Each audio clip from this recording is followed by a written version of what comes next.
I'm Aksomitis, reading from my novel, Longhorns and Outlaws.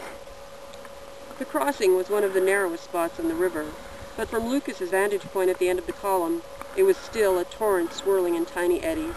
He imagined it sweeping up, covering him, drowning the life out of him, his nightmare come to life. The point riders at the front started down over the bank, taking the first of the herd with them. In a minute or two, the first beeves were swimming with water, heading towards the opposite shore. Pete and Coyote pushed the steadily arriving cattle down the bank, so they had no choice about whether they wanted to cross or not. 2,000 head of beeves bawled like children afraid to get their feet wet.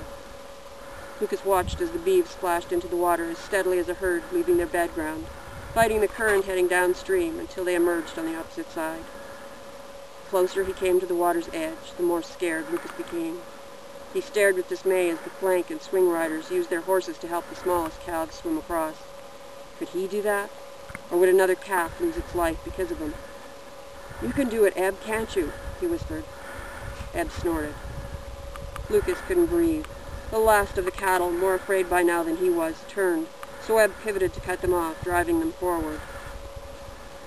Gil splashed into the water with some of the weakest animals to Lucas's left. Denver followed suit on his right. Beeves bellowed with fear. The water was as thick and muddy as Willie's beef stew. The beef stew Lucas hadn't been able to eat. He couldn't do this either. The last 3 cows and calves slid over the edge. Sucked into the smelly muck, they bellowed and began to make their way across. Denver turned and waved him in. Even the cowboys on the other side of the river seemed to be staring at him. He had to try. "Come on, Eb." Lucas nudged him over the embankment. Cold water splashed them. Was this how his family had felt, waiting for the water to swallow them? Dizziness swept over Lucas. His morning flapjacks rose in his stomach. He wrapped both hands around the pommel on the saddle, so tightly the veins in his hands ridged up. Eb stumbled ahead. Lucas's head whirled like the water. A full 15 yards ahead of him, cattle scrambled onto the dirt, their hooves cutting deeper and deeper into the embankment, breaking it away. Lucas had to focus, but on what? Everything was moving, like the water. Everything except Sam. He sat on his horse, waved his arms, shouted directions at the men from shore. Lucas glued his eyes to Sam. Water slapped up past Lucas's stirrups in waves, chilling his legs. Calves swam ahead of them with their mothers. He wished for his mother. Wished she could hold his hand and tell him everything would be all right, but she never would again.